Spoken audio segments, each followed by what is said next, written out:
اگر خطیبوں کی ذات دیکھو گے تو کوفے کے منبر پر دعوائے منبر سلولی کرنے والی ذات علی کی ذات ہے۔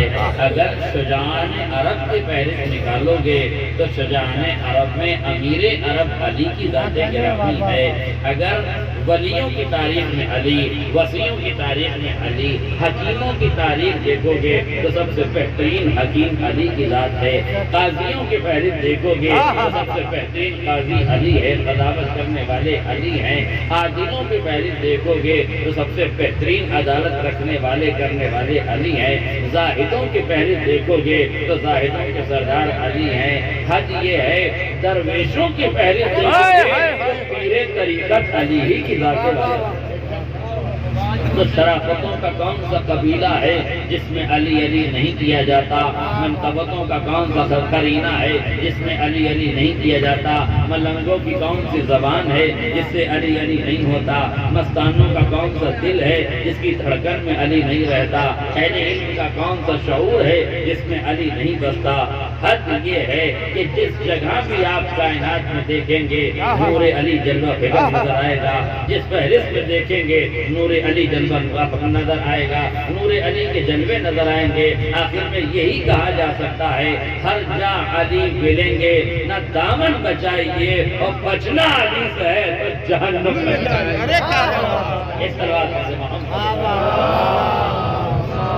صلی محمد کریم ذات علی کی تاریخ شہادت پر اس محبت کی سرزمین، اس امن کے شہر میں، اس محبتوں کے علاقے میں ذکر علی رکھا گیا کہ جہاں تمام مذہب و ملت اپنی مذہب و ملت کی تمام دیواروں کو گرا کر صرف لبوں پر علی کا نام سجانے آ گئی، دل میں علی کا نام بسانے آ گئی، ذکر اہل بیت کے صدقے میں آ گئے۔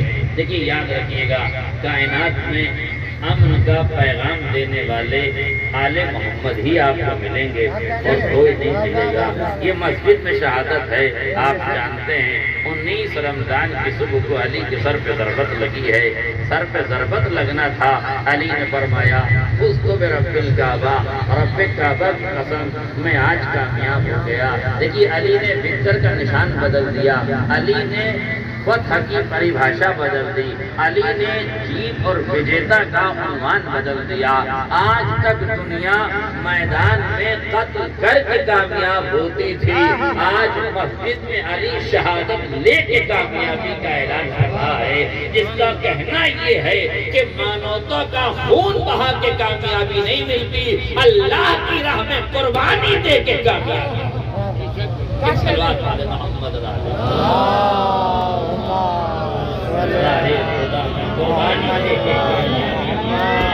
قتل کر دینے سے کامیابی نہیں ملتی ہے، بلکہ راہ صداقت میں قتل ہو جانے سے کامیابی ملتی ہے۔ اور یاد رکھیے گا جب مجرم نے حملہ کیا، ابن ملجم نے حملہ کیا، ملجم ابن ملجم، مجرم ابن مجرم نے جب ظلم کیا ہے تو مولا نے ظالم کو چھوڑا بھی نہیں ہے، مجرم کو جانے بھی نہیں دیا ہے۔ ایک جملہ ارشاد فرمایا ایھا الناس لا یفوتکم ابن الیہودی ابن الیہودیہ، دیکھو خبردار یہ یہودیہ کا بیٹا بھاگنے نہ پائے۔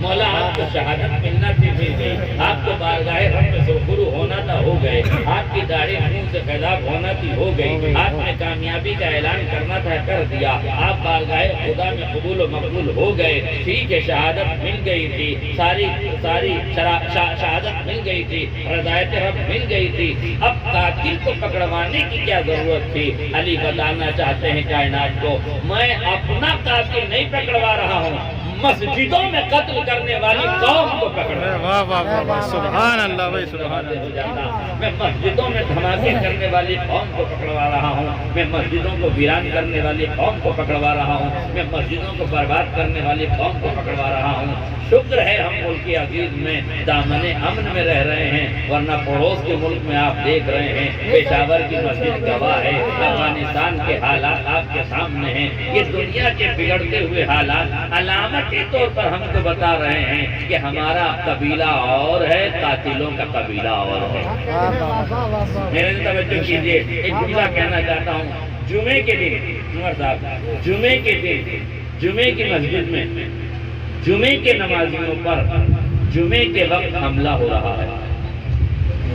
مسجد جمعے کی ہے، نمازی جمعہ پڑھ رہے ہیں، وقت جمعے کا ہے، نماز جمعے کی ہے. اب آپ پوچھ رہے ہیں کہ یہ کون لوگ ہیں جو مسجدوں میں حملہ کر رہے ہیں، جمعے پہ حملہ کر رہے ہیں، جمعے کی مسجد میں حملہ کر رہے ہیں، جمعے کے نمازیوں پر حملہ کر رہے ہیں. مجھ سے اگر آپ پوچھئے تو میں ایک لفظ میں جواب دے سکتا ہوں، یہ جمعے پہ حملہ وہی تو کریں گے جن کے باپ دادا نے جمعہ بدھ کو پڑھانے کی چیسٹا کی. ارے واہ واہ واہ واہ، سبحان اللہ بھائی، سبحان اللہ. ارے واہ، جن کے باپ دادا نے جمعہ بدھ کو پڑھانے کی کوشش کی تھی وہی تو کر سکتے ہیں نا. اچھا ایک جملہ اور آپ سے پوچھ رہا ہوں، ایمانداری سے بتائیے گا. یہ مرزا انجینئر محمد علی نے اس واقعے کی مذمت کرنے کے بعد ایک جملہ کہا تھا کہ صاحب یہ بتائیے شیعوں کی مسجد میں دھماکہ ہوتا ہے، شیعہ مارے جاتے ہیں، شیعہ قتل ہوتے ہیں. بات یہ ہے کہ شیعوں کی مسجد میں جب دھماکہ ہوتا ہے تو شیعہ انتقامی کارروائی کرنے کے لیے ایک پروٹیسٹ دوسروں کی مسجد میں دھماکہ کیوں نہیں کرتے؟ توجہ کیجیے گا. جب انتقام کی آگ بھڑکتی ہے تو انتقام لینے والا، بدلہ لینے والا، پرتشودھ لینے والا، بدلے کی بھاونا رکھنے والا کوئی بھی انسان جب بدلہ لیتا ہے تو سارے اقدار گرا دیتا ہے. تو وہ پوچھ رہے تھے کہ جب ان کی مسجد میں دھماکہ ہوتا ہے تو یہ دوسرے کی مسجد میں دھماکہ کیوں نہیں کرتے؟ تو میں نے ایک لفظ میں جواب دینے کی کوشش کی ہے. میں نے کہا دیکھیے یاد رکھیے گا، اگر سڑک پر عقل مند آدمی چل رہا ہے اور کتے نے پیر میں کاٹ لیا ہے تو انتقام کی آگ یہ نہیں کہتے کہ عقل مند آدمی بھی اس کے پیر میں کاٹے. اسے آسان لفظوں میں نہیں سمجھا. اس کا مطلب یہ ہے کہ عقل مند کے اپنے تقاضے ہیں، جانوروں کے اپنے تقاضے ہیں. مسجد پہ حملہ وہ کریں گے جنہیں جمعے کی عظمت کا اندازہ نہیں. مسجد پہ حملہ وہ کریں گے کہ جن کے باپ دادا نے مسجد الحرام میں گھوڑے بنوائے تھے، خانہ کعبہ پہ منجنیق سے ظلم کیا تھا، پتھر برسائے تھے. قرآن وہ جلائیں گے کہ مسجد پہ جب حملہ ہوتا ہے تو خالی نمازی نہیں مارے جاتے ہیں، مسجد کے منارے گرائے جاتے ہیں، مسجد کی زمین کو خون سے رنگین کیا جاتا ہے، مسجد کے طاقوں میں رکھے قرآن نظر آتش ہو جاتے ہیں، مسجد کا احترام ختم ہوتا ہے، قرآن جلایا جاتا ہے. تو اب آپ یہ بتاؤ قرآن جلاتا کون ہے، مسجدیں گراتا کون ہے، عظمتوں کو پامال کون کرتا ہے؟ وہی تو کریں گے جن کے باپ دادا نے جمعہ بدھ کو پڑھایا تھا، جن کے باپ دادا نے مسجد الحرام میں گھوڑے باندھ کے استقبال بنا دیا تھا، خانہ کعبہ پر منجنیق سے ظلم کیا تھا. وہی تو حملہ کرے گا نا مسجد پر کہ جن کے باپ دادا نے قرآن جلائے تھے. تاریخ میں جملہ ہے، عبد الملک بن مروان نے قرآن مجید کو سامنے رکھ کے تیروں سے پارا پارا کیا اور یہ کہا روز قیامت اپنے اللہ سے میری شکایت کرنا. عبد الملک بن مروان مسلمانوں کے خلافتوں میں سے ایک خلیفہ ہے. اس کا مطلب یہ ہے کہ جن کے باپ دادا نے نہ قرآن چھوڑا، نہ مسجدیں چھوڑی، نہ جمعہ چھوڑا، انہیں کیا معلوم عظمت قرآن کیا ہے، عظمت سجدہ کیا ہے، عظمت مسجد کیا ہے، عظمت امامت کیا ہے، عظمت قیادت کیا ہے. مسجد کی عظمت تو انہیں معلوم ہوتی ہے جو تیروں کی بارش میں نمازیں پڑھتے ہیں، انہیں معلوم ہوتی ہے جو نوکے نیزہ سے قرآن سناتے ہیں، انہیں معلوم ہوتی ہے جو خانہ کعبہ سے آتے ہیں مسجد کوفہ پہ چلے جاتے ہیں. صلوات علی محمد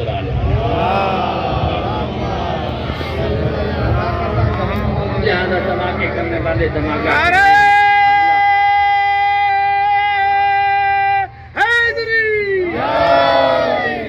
کرنے والے حملہ کر رہے ہیں. میرے عزیزوں سب سے خطرناک مرحلہ یہ ہوا، دشمن کی سازش کی ناکامی یہ ہوئی کہ جمعے کی مسجد میں جمعے کے دن جمعے کی نماز میں حملہ ہوا.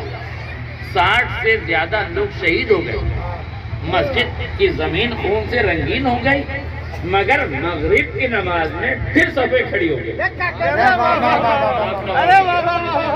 مغرب کی نماز آتی ہے، اسی دن مغرب کی نماز میں پھر مسجد چھلک گئی، پھر مسجد بھر گئی، پھر نمازی کھڑے ہو گئے. دشمن نے سوچا تھا ہم نے مار دیا ہے، یہ ڈر گئے، ہم نے قتل کر دیا ہے، یہ ختم ہو گئے، ہم نے انہیں مسجد سے کھدیڑ دیا ہے، یہ ختم ہو گئے، ہم نے مسجد کو خون سے رنگین کر دیا ہے، یہ لہو کی بارش دیکھ کے خوف زدہ ہو گئے. مگر مغرب میں پھر نمازیوں کا اکٹھا ہونا حق و باطل کی تصویر کھینچ دیتا ہے. تم اپنا کام کرو، تم مسجدیں ویران کرو، ہم اپنا کام کر کے مسجدیں آباد کریں.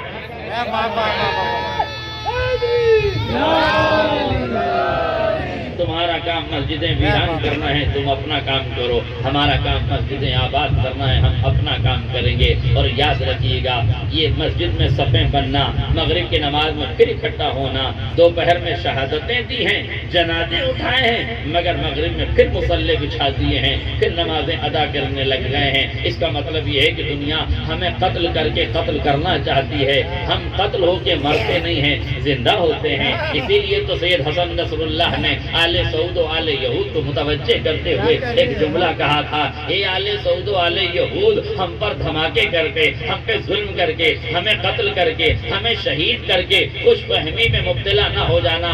اگر ہم مر کے مرنے والی قوم ہوتے تو کربلا میں مر گئے ہوتے۔ اگر ہم مر کے مر جانے والی قوم ہوتے تو کربلا میں مر کے مر گئے ہوتے۔ ہم مر کے جینے والی قوم ہیں، مر کے مر جانے والی قوم نہیں۔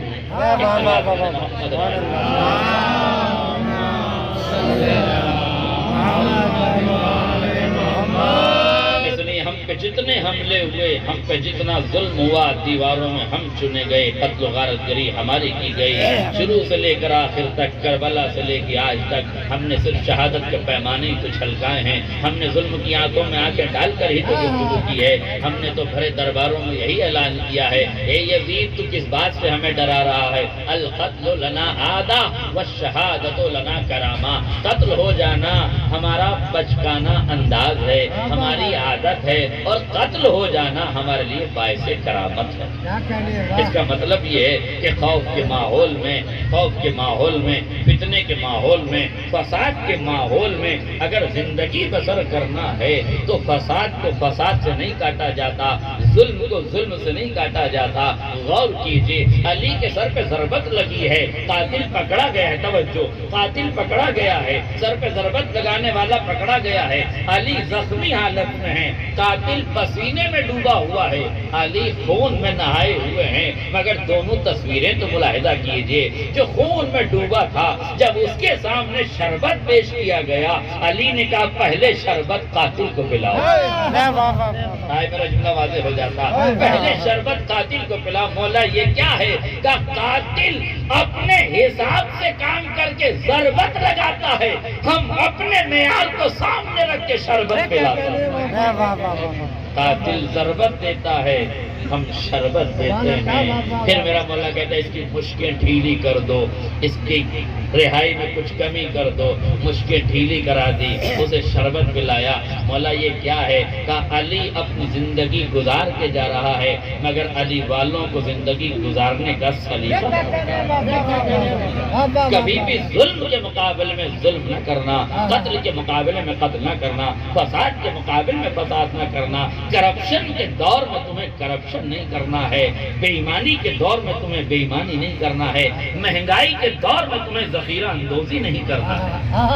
میرے عزیزوں یہ کیا ہے؟ یہ مانوتا کا پیغام ہے جو دے کے جا رہے ہیں۔ حالات حاضرہ پہ تبصرہ کرتے ہوئے میں آپ کو اس بات کی طرف متوجہ کرنا چاہتا ہوں، پوری دنیا میں ملک عزیز کے حالات آپ کے سامنے ہیں، پوری دنیا کے حالات آپ کے سامنے ہیں، اکنومیکل حالات آپ کے سامنے ہیں، قبائلی نظام آپ کے سامنے ہے، اقتصادی نظام آپ کے سامنے ہے۔ ان حالات میں جس میں ہم زندگی بسر کر رہے ہیں، ہماری ذمہ داریاں کیا ہیں؟ کبھی غور کیجئے گا، یہ مجلس صرف اور صرف ذکر کا ذریعہ ہی نہیں ہے، بلکہ ذکر کے ذریعے سے فکر کو پنپانے کا ذریعہ ہے، خیالات کو زندہ کرنے کا ذریعہ ہے۔ ایک انقلابی کیفیت کا نام مجلسیں ہیں۔ ان مجلسوں میں ہمیں پیغام لینا پڑے گا، پیغام سمجھنا پڑے گا، پیغام سننا پڑے گا، اور سننا اور سمجھنا تو ہمیں زندگی ہی میں چاہیے، ورنہ سنانے اور سمجھانے کے لیے تو مرنے کے بعد بھی شانہ ہلایا جاتا ہے۔ افہم سن اور سمجھ، پروردگار زندگی بھر تو سنا نہیں، زندگی بھر تو سمجھا نہیں، اب کیا سننا رہ گیا، کیا سمجھنا رہ گیا؟ کہ وہ تمہارا معیار تھا، یہ ہمارا اخلاق ہے، یہ ہماری تعلیم ہے۔ تم زندگی میں نہ سنو تو نہ سنو، ہم مرنے کے بعد بھی سنائیں گے بھی، سمجھائیں گے۔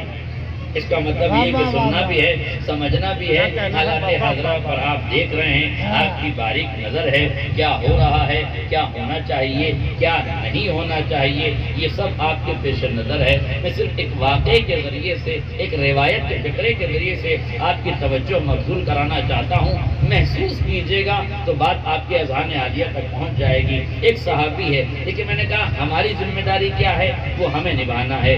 علی کی ذمہ داری علی نے نبھائی، ابن ملجم نے اپنی ذمہ داری نبھائی۔ ہر آدمی اپنی ذمہ داری اپنے اعتبار سے نبھاتا ہے۔ بس یہ یاد رکھیے گا، جب تاریخ لکھی جاتی ہے، جب ہسٹری لکھی جاتی ہے، جب تاریخ رقم ہوتی ہے، تو اس دھرتی کا ایک بدھیمان ویکتی، ہماری اس پوتر دھرتی کا بدھیمان ویکتی، جس نے اکھنڈ بھارت کا سپنا دیکھا تھا، جس کا نام آچاریہ چانکیہ تھا، وہ کہتا ہے جب تاریخ لکھی جاتی ہے تو ہر آدمی کو اتہاس میں اپنی بھومکا نبھانی ہوتی ہے۔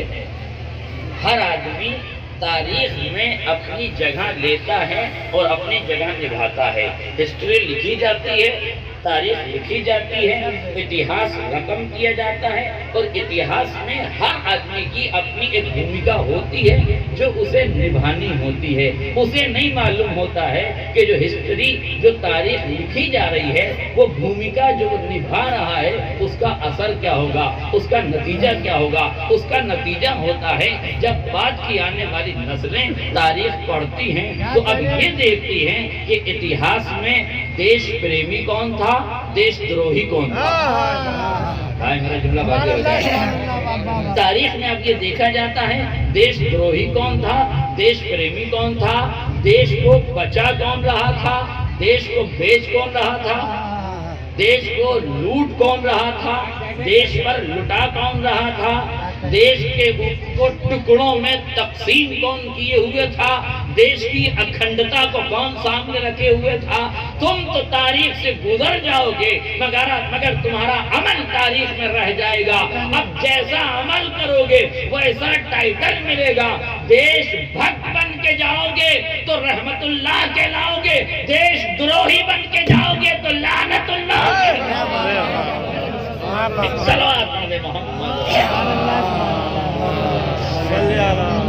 تمہیں اپنی بھومکا نبھانا پڑے گی۔ تم صرف اپنی بھومکا نبھاؤ، تم صرف اپنا کام کرو، اور اپنا کام کرنے کے لیے اپنا زاویہ نظر بدلو۔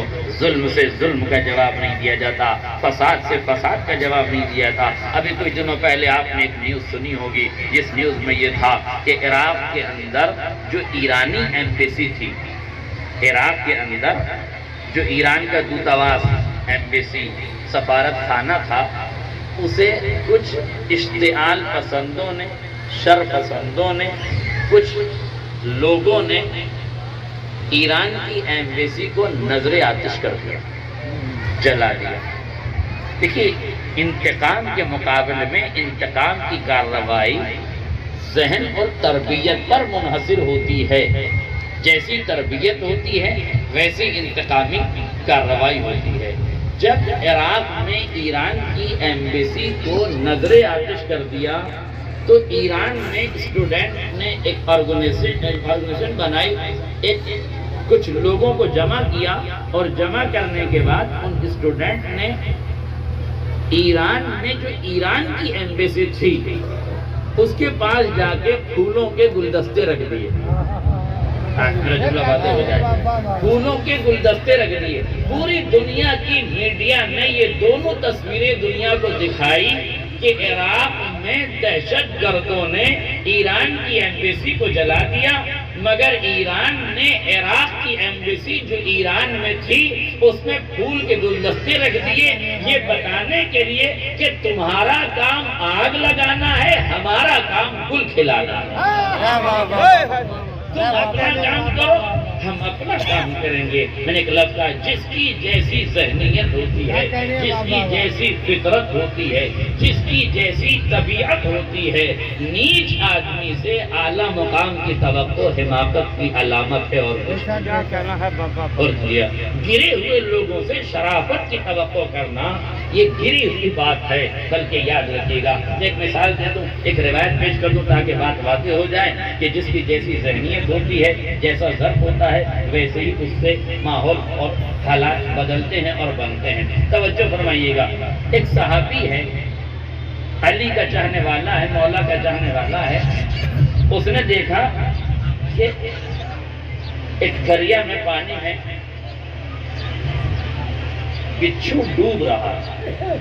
وہ گئے اور انہوں نے ہاتھ سے بچھو کو نکال کے چاہا کہ اسے پانی سے باہر پھینکے کہ بچھو نے ڈنک مار دیا اور وہ بچھو واپس پانی میں گر گیا۔ انہوں نے دوبارہ ہاتھ ڈالا اور پھر اس بچھو کو پانی سے نکالنا چاہا، اس نے پھر ڈنک مارا، وہ پھر بچھو پانی میں چلا گیا۔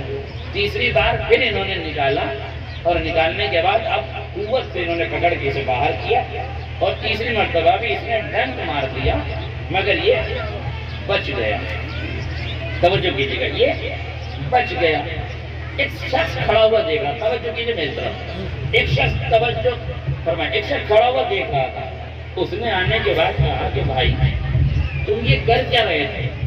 یہ تو بار بار تمہیں ڈنک مار رہا تھا، ڈس رہا تھا، مگر تم اسے بار بار بچائے جا رہے تھے، آخر وجہ کیا ہے؟ کہا دیکھو وہ ہے بچھو، وہ ڈنک مار کے اپنا زہر پھیلا رہا تھا، میں ہوں صحابی، اپنی محبت کا ثبوت دے کر اسے بچا رہا تھا۔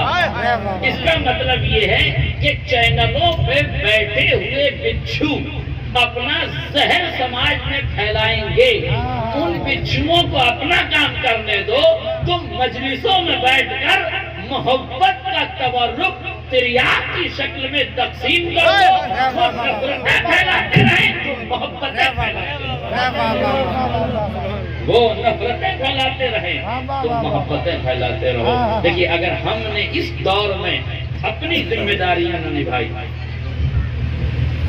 یہ والا پنکھا بند کرو، ایک صلاۃ علی محمد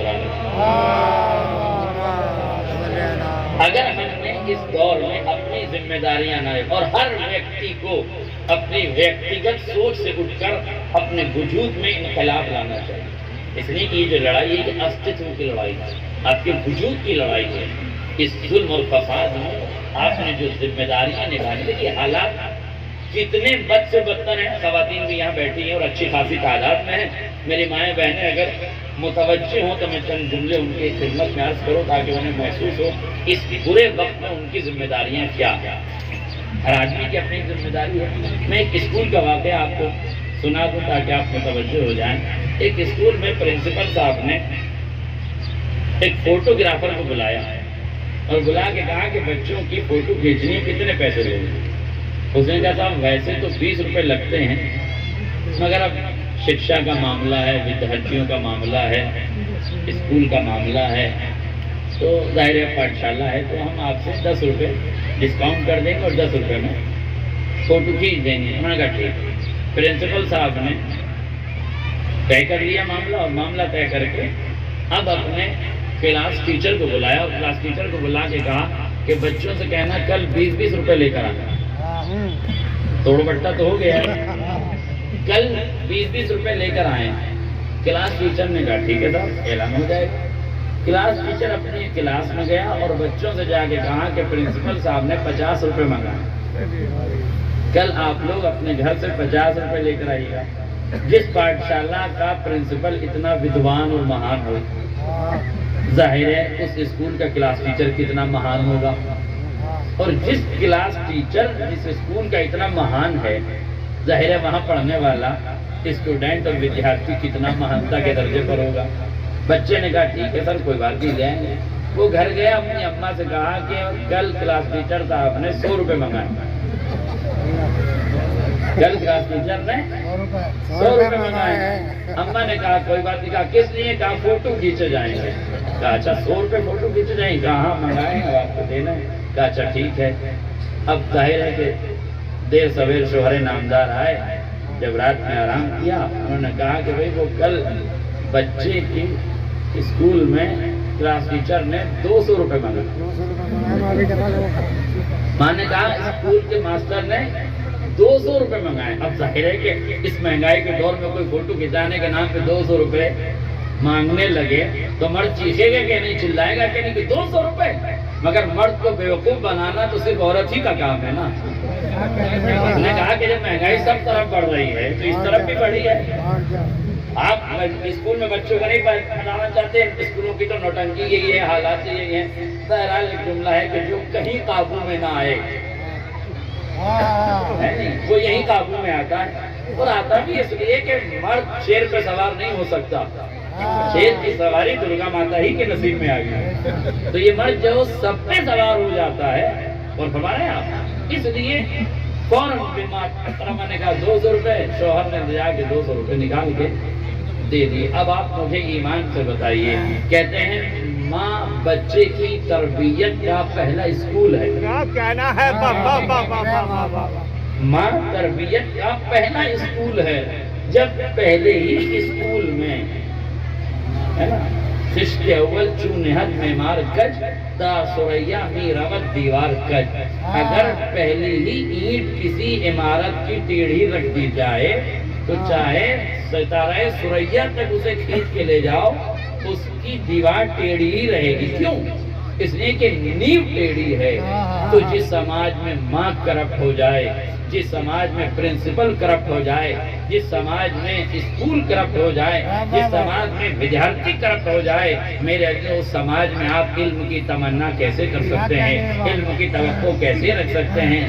جہاں طبیب، جہاں ڈاکٹر ڈاکٹری کے نام پر لوٹ رہا ہو۔ کسی زمانے میں ڈاکٹر کو مسیحائے حیات کہا جاتا تھا، آج زندگی کے لٹیرے کا نام ڈاکٹر ہے۔ میں کرپٹ ڈاکٹروں کی بات کر رہا ہوں، شریف ڈاکٹروں کی بات میں نہیں کر رہا معذرت کے ساتھ۔ حالانکہ اس گھور دھندے میں کچھ شریف لوگ بھی ہیں جو اپنی ذمہ داریوں کو نبھا رہے ہیں۔ میں یہ کہنا چاہتا ہوں، اس کرپٹ ماحول میں جہاں ہر طرف کرپشن ہے، اگر ایک مزدور بھی کرپٹ ہو گیا، اگر ایک دکاندار بھی کرپٹ ہو گیا، اگر ایک عام ناگرک بھی کرپٹ ہو گیا، تو پھر ملک کا دیوالیہ نکلتے دیر نہیں لگتی ہے۔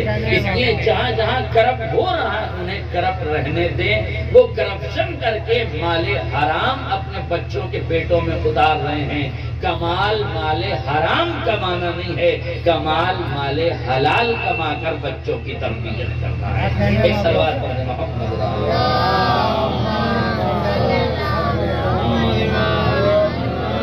لہذا اس بگڑتے ہوئے ماحول میں، ان حالات میں جو ہماری ذمہ داریاں ہیں، ان ذمہ داریوں میں سے ایک ذمہ داری یہی ہے کہ ہمیں اس وقت بے ایمانی سے بچنا ہے۔ ایک جملہ آپ کے سامنے کہہ دوں، جو سماج کے سدھرنے کی جو ذریعے ہیں ان میں یہ ہے کہ سرمایہ داروں میں دینداری پیدا کرو، غریبوں میں ایمانداری پیدا کرو، شاعروں میں شعور پیدا کرو۔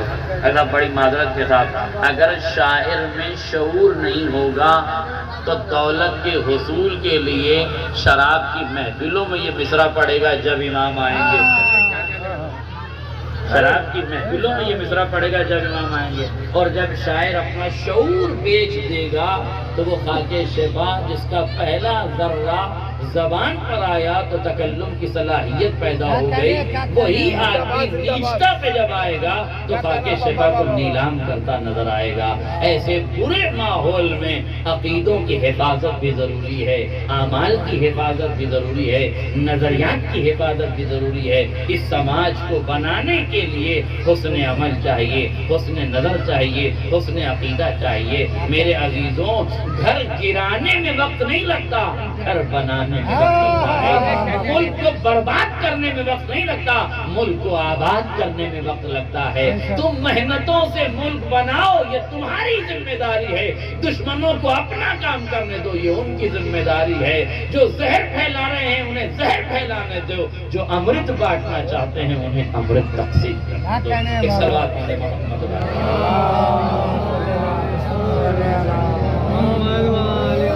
یہی علی کی زندگی ہے، یہی علی کا طریقہ کار ہے۔ میرے کو یاد رکھیے گا، سب سے پہلے مولائے کائنات نے ہی حکومت اور عدالت کو الگ الگ کیا۔ مولائے کائنات سے پہلے جو حکومت تھی وہی عدالت تھی، جو عدالت تھی وہی حکومت تھی۔ اس کا مطلب یہ کہ جو مجرم تھا وہی منصف تھا، جو منصف تھا وہی مجرم تھا۔ جب علی نے فدق کے قضیے میں حاکم اور عدالت دونوں کے رویوں کو دیکھ لیا تو پھر کائنات کو ایک بہترین سبق پڑھایا کہ اب میرے دور حکومت سے حکومت الگ اور عدالت الگ، نیائے پالیکا الگ اور حکومت الگ۔ یہ کیوں حکومت الگ اور نیائے پالیکا اور عدالت کو الگ کیا لے تاکہ حاکم تو ووٹوں کی سہایتا سے چند دنوں کے لیے آئے گا۔ دیکھیے بات ووٹ کی ایک لفظ اور کہہ دیں، ایک نیتا جی ایک گاؤں میں ووٹ مانگنے کے لیے گئے تو انہوں نے 500 روپے میں ووٹ لوگوں کا خریدا، 500 1000 روپے بانٹ کے انہوں نے دے دیا۔ آپ جانتے ہیں ووٹوں کی جو نیلامی ہوتی ہے، آپ ایسا طریقے سے جانتے ہیں۔ جب یہ کام ہو گیا اسی سماج میں ایک آدمی تھا، اس نے کہا حضور مجھے 1500 روپے نہیں چاہیے، مجھے تو آپ ایک گدھا خرید کے دے دیجیے، مجھے آپ ایک گدھا خرید کے دے دیجیے، اس سے میں اپنا کام کروں، 1500 تو آج ہے کل ختم ہو جائیں گے، تو مجھے آپ برسر روزگار کر دیجیے۔ اچھا یہ عجیب بات ہے کہ عقل مند آدمی گدھوں سے گدھا مانگ رہا ہے، آج میرا جملہ واضح ہو جاتا۔ بہرحال نیتا جی نے کہا کہ ٹھیک ہے آپ کی خواہش پوری کی جائے گی۔ اس نے اپنے کارندے کو بھیجا کہ جاؤ ان کے لیے گدھا لے آؤ۔ وہ 1000 روپیہ لے کے پورا شہر ٹہل کر آ گئے، کہیں 5000 4000 سے کم کوئی گدھا ہی نہیں تھا۔ اس نے آگے کہا کہ حضور گدھے تو بہت مہنگے ہیں، وہ تو مل نہیں رہے ہیں، اسے تو آپ پیسے ہی دے دیجیے۔ وہ پیسے لے کے پہنچے اور اس نے کہا کہ میرے بھائی میرے ووٹر مجھے تو 1000 روپے میں ووٹ دے دینا اور یہ رکھیے گدھا نہیں مل رہا۔ اس نے کہا گدھا مل کیوں نہیں رہا؟ اب 1000 روپے گدھا نہیں آتا۔ اس نے کہا نیتا جی عقل کے ناخن لیجئے، جس 1000 میں ایک گدھا نہیں آتا آپ بندہ خریدنے کے لیے آ گئے۔ مگر یہ بات وہی کہہ سکتا ہے نا جس کو اپنی قیمت کا اندازہ ہو، مگر جو گدھے پوے میں بک جائیں ان کے لیے تو 500 بھی شاید زیادہ ہیں۔ صلوات پڑھ دیں محمد اپنے ضمیر کو پہچانو، اپنی آواز کو پہچانو، اپنے وجود کو پہچانو، اپنی قیمت کو پہچانو۔ یہ 500 روپے کا ووٹ تم نہیں بیچ رہے ہو، ملک کی قسمت نیلام کر رہے ہو، ملک کو غداروں کے حوالے کر رہے ہو، ملک کو بے ایمانوں کے حوالے کر رہے ہو۔ اس لیے ضروری ہے میرے عزیزوں اپنے وجود کو پہچانو، اپنے استعمال کو پہچانو۔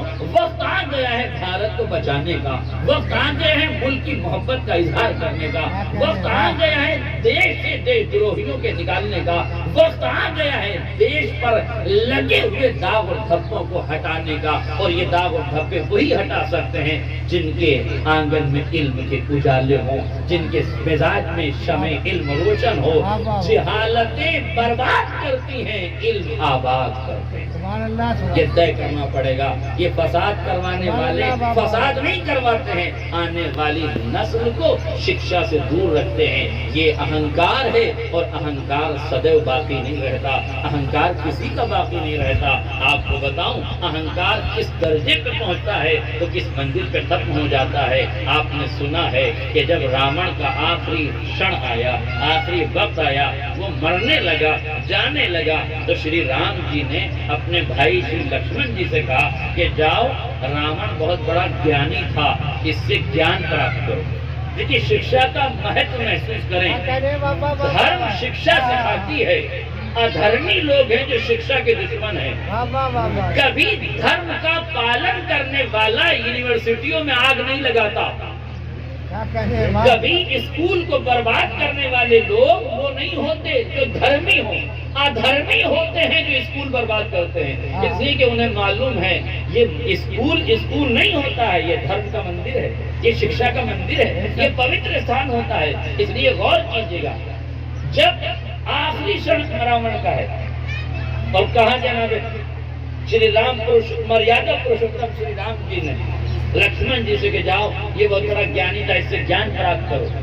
گئے گیان پراپت کرنے کے لیے سرہانے جا کے کھڑے ہو گئے۔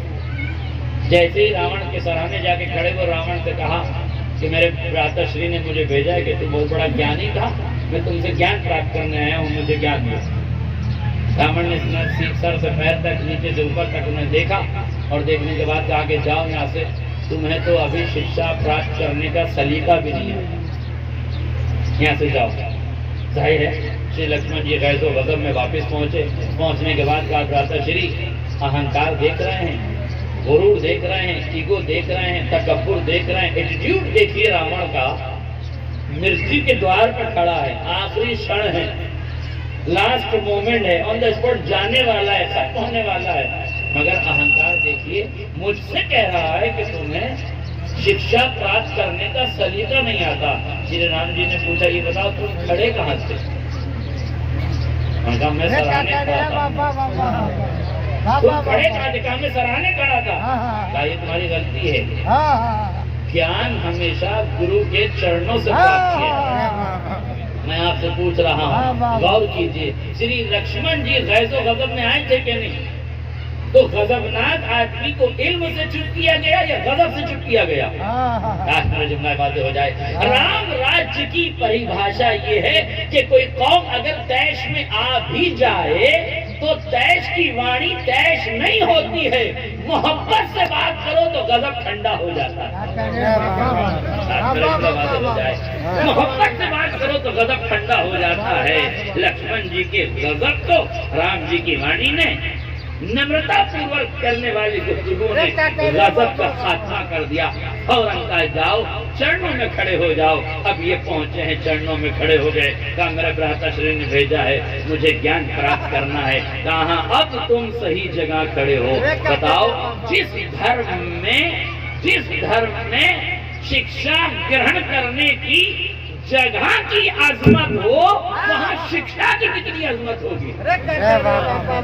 جہاں کھڑے ہو کے شکشا گرہن کی جاتی ہے اس کا بھی ایک مہتو ہے، اس کی بھی ایک امپورٹنس ہے، اس کی بھی ایک اہمیت ہے۔ تو اس اہمیت کو اجاگر کیا گیا کہ نہیں؟ سراہنے نہیں کھڑے ہوئے، پائیں کھڑے ہوئے۔ اب جملہ سنیے تاریخ کا، دو روایتیں حضرت صاحب میں پیش کر دوں تاکہ جو میں راون کی گفتگو پیش کروں آپ کو تو آگے آسانی سے سمجھ میں آ جائے۔ دو روایتیں ہیں ہمارے یہاں۔ ایک روایت ہے خذ الحکمت ولو کان من اہل النفاق، حکمت کی بات، اچھی وانی جہاں سے ملے لے لو۔ شکشا ہوتی ہے، آچاریہ چانکیہ کہتے ہیں شکشا ہوتی ہے، کبھی وہ اپنوں سے ملتی ہے، کبھی پڑھائیوں سے ملتی ہے، کبھی متروں سے ملتی ہے، کبھی شتروں سے ملتی ہے، کبھی تلوار کی دھار سے ملتی ہے، کبھی زبان کی تیزی سے ملتی ہے، کبھی مزاج کی برہمی سے ملتی ہے، کبھی مزاج کی خنکی سے ملتی ہے۔ شکشا لینے والا اگر نکل پڑے تو پوری دنیا شکشا پردان کرنے کو تیار ہے، بس ضرب شکشا لینے والا ہو، شکشا کے مندروں کو اجاڑنے والا نہ ہو۔ ایک صلوات ہے محمد حکمت جہاں سے ملے لے لو، اچھی بات جہاں سے ملے لے لو۔ دوسرے مقام پر مولا کائنات نے فرمایا لا تنظر من قال بل انظر ماذا قال، یہ نہ دیکھو کون کہہ رہا ہے، یہ دیکھو کیا کہہ رہا ہے۔ یہ نہ دیکھو کہ وانی راون کی ہے، یہ دیکھو کہ راون نے کہا کیا ہے۔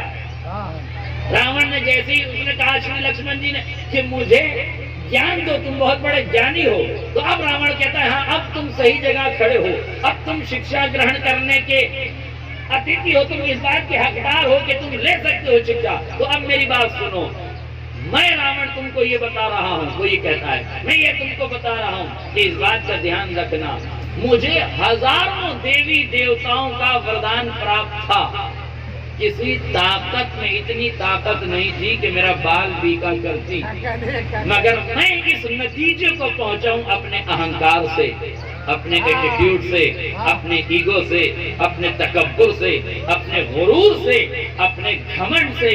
اب میری عزیزوں جملہ یاد رکھیے گا، جب راون جیسے گیانی کا اہنکار نہ بچا تو اجانیوں کا اہنکار کیسے بچے گا؟ جب راون جیسے بلشالی شکتی شالی کا اہنکار نہ بچا تو جاہلوں کا، کمزوروں کا، محتاجوں کا کیسے اہنکار بچے گا؟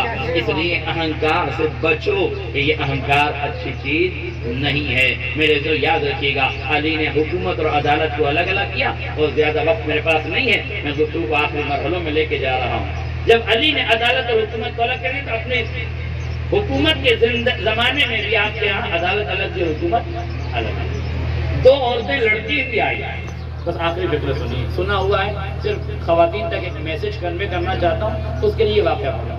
دو عورتیں لڑتی ہوئی آئی، ایک کہنے لگی بچہ میرا ہے، دوسری کہنے لگی بچہ بہت پرانا واقعہ آپ نے سنا ہے، نئے انداز سے سن لیجیے، اپڈیٹ ہو گیا یہ واقعہ۔ دونوں آئی، ایک کہتی ہے میرا، ایک کہتی ہے میرا ہے۔ علی نے کہا تلوار لاؤ، دو ٹکڑے کریں، آدھا اسے تو آدھا۔ دعویٰ کرنے والی دو ماں تھی، ایک جھوٹی تھی ایک سچی، ایک اچھی تھی ایک خراب۔ لفظ بدلوں، ایک رشتوں کو ٹکڑے میں بٹتے ہوئے دیکھنے پر خاموش تھی، ایک رشتوں کو بچانے کے لیے پیچھے ہٹنے کو تیار تھی۔ ماں وہ بھی ہوتی ہے جو رشتوں کی آبرو رکھتی ہے، ماں وہ بھی ہوتی ہے جو رشتوں کو ٹکڑوں میں بانٹ دیتی ہے۔ اگر سچی ماں ہوگی تو رشتوں کا خیال رکھے گی، جھوٹی ماں ہوگی تو رشتوں کو توڑ دے گی۔ اگر سماج میں اچھی مائیں مل جائیں اور بلیدان کر کے اپنے انا کے صنم کو توڑ کر دو قدم پیچھے ہٹ جائیں تو انہیں کمزور نہ سمجھا کرو، ان کا بلیدان ان کے رشتوں کی آبرو کو رکھنے کے لیے، ورنہ جو ٹکڑے ہونے پہ تیار ہو گئی۔ اچھا واقعہ تو آپ کی سمجھ میں آ چکا ہے، میں نے آپ کے سامنے دو باتیں کہہ دی، بڑی جلدی اسی بات کو ختم کر رہا ہوں۔ علی نے کہا تلوار لاؤ، دو ٹکڑے کرو، جھاکے کی مار لی، ہاتھوں کو جوڑا، کہا مولا مجھے نہیں چاہیے، اسے دے دیا، ہے نا؟ جس کا حق تھا اس نے دے دیا۔ اب سمجھ میں آیا آپ کے کہ جس کا حق تھا اس نے حق کیوں دے دیا؟ کہا حق جیوت رہے، سرکشت رہے، محفوظ رہے، چاہے جس کے پالنے میں رہے۔ میرے عزیزوں، کبھی کبھی حق بچانے کے لیے خاموش بھی رہا جاتا ہے۔ علی اسی لیے تو خاموش تھے کہ میں نہیں چاہتا کہ حق ٹکڑوں میں بدل جائے۔ نہیں توجہ کیا آپ نے؟ اور غور کر لیجیے، میں مرحلے پہ آخر مرحلے پہ لے کے جا رہا ہوں۔ علی نے فیصلہ کر دیا، مرحلہ ختم ہو گیا، وہ عورت بچے کو لے کے جانے لگی۔ میں نے ہاتھوں کو جوڑ کے چشمے تصور میں اس عورت سے پوچھا جو بچے کو لے کے جا رہے تھے، میں نے کہا محترمہ بچہ تو آپ کو علی کی عدالت میں مل گیا، ورنہ قانونی کارروائی کی روشنی میں اگر ایک مال کے دو دعوے دار ہوں اور دونوں عدالت میں جائیں اور ایک آدمی اپنے دعوے سے دستبردار ہو جائے اور ایک آدمی دعوے پہ باقی رہے تو مال اسے دیا جاتا ہے جو دعوے پہ باقی رہے، اسے نہیں دیا جاتا جو پیچھے ہٹ جائے۔ تم پیچھے ہٹ گئی، علی نے دے دیا، ہماری عدالت تمہیں نہ دیتی، صاف ہمارا لو، ہمارا قانون یہ کہتا ہے کہ تمہیں نہیں ملنا چاہیے۔ اب یہ بتاؤ کہ اگر ہمارے قانون کی روشنی میں تمہیں یہ بچہ نہیں ملتا تو کیا ہوتا؟ غور سے سنیے گا۔ اس نے کہا یہ بتاؤ بچہ ہے کس کا؟ میں نے کہا وہ تو آپ کا ہے۔ کہا اسے 9 مہینے کوکھ میں کس نے رکھا؟ آپ میں نے رکھا۔ اس نے کہا میں نے رکھا۔ اسے دودھ کس نے پلایا؟ کہا میں نے پلایا۔ لوریاں کس نے سنائی؟ کہا میں نے سنائی۔ لوریاں کس نے سنائی؟ کہا میں نے سنائی۔ کہا یہ بتاؤ یہ کس کی خوشبو سے مانوس ہے؟ کہا آپ کی خوشبو سے مانوس ہے۔ تو کہا اب سنو، اگر یہ جھوٹی ماں اس بچے کو لے بھی جاتی تو رات کو سلا نہیں سکتی تھی، دودھ پلا نہیں سکتی تھی، اسے پال نہیں سکتی تھی۔ جب یہ راتوں کو روتا، بلکتا، چیختا، چلاتا تو جھوٹی ماں اس بچے کو لے کے میرے دروازے پر آتی اور آ کے کہتی بیوی تم تو جانتی ہو کہ ماں تم ہی ہو، آؤ اسے دودھ پلا دو، آؤ اسے لوری سنا دو، آؤ اسے بہلا دو، آؤ اسے سنبھال لو۔ اس کا مطلب یہ ہے کہ علی یہی تو کہہ رہے تھے کہ خلافت تم لے کے جانا چاہتے ہو تو درباروں میں لے جاؤ، میں چاہتا ہوں کہ حق بچ جائے، اسلام بچ جائے، مگر جب یہ اسلام درباروں میں روئے گا، چیخے گا، چلائے گا تو ہر بار تم کہو گے یا علی آؤ بچا دو، یا علی آؤ بچا لو، یعنی ایک بار نہیں 70 بار کہنا پڑے گا۔ اگر علی نہ ہوتے تو کوئی ہلاک ہو جاتا۔ ایک صلوات پڑھیں محمد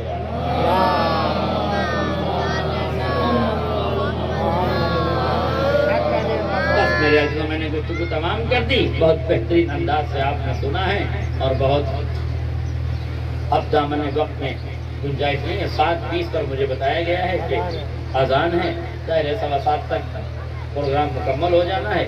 انجمنیں بھی شاید آئی ہیں، انہیں مخانی بھی کرنی ہے، اس لیے بس بہت زیادہ وقت نہیں ہے۔ میں چند منٹ مسائل پڑھ کے آپ کی زحمت اور گفتگو تمام کرنا چاہتا ہوں۔ صرف یہ بتانا چاہتا ہوں، آخری پیغام یہ سمجھ لیجیے کہ ہمیں ان حالات سے گزرنا ہے تو ان حالات میں ظلم کا جواب ظلم سے نہیں دیا جاتا، فساد کا جواب فساد سے نہیں دیا جاتا، اہنکار کا جواب اہنکار سے نہیں دیا جاتا، بلکہ ہمیں رویہ بدلنا ہوگا، روش بدلنا ہوگی، سوچ بدلو، بھارت بدلے گا۔ وکاس کرنا ہے تو وناش سے بچنا پڑے گا، امن پھیلانا ہے تو فساد سے بچنا پڑے گا۔ اگر اچھا